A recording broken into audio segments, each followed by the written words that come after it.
Hey guys, I was having this conversation with Cindy on Instant Messenger, but I thought it might help to show it. As a general rule, if you shoot a Nikon camera, I've had 5 or 6 different Nikons, maybe 7, I think. For some reason, in the red channel, a good Caucasian skin tone is almost always in between 200 to 210 in the red channel. The way you can check that is by opening your info palette, and you'll see your red, green, and blue listings. When I hover the eyedropper over the skin and stop, if you look at the red, green, and blue, you can see her skin on the forehead that's well and evenly lit at 180. Simple way to fix it, or to boost it up, is if you hold the shift button while you have the eyedropper, you can place a marker right there on her forehead, and it's showing that red, green, and blue right in this spot is at 182. If I were to come over here, you can actually drop a total of 4 markers. So you see the little number 2 by this one. So for number 2, her skin over here is at 122. Her skin over here on her neck is at 102.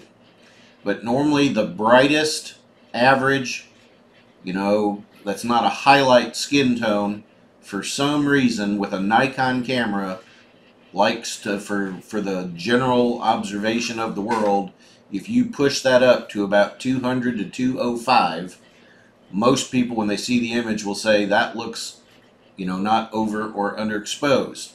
So simply go to Image, Adjustment, Curves. If you take the hand tool and go right in here to that very spot and start to push up, I'm gonna go all the way to 205. So I started at 182.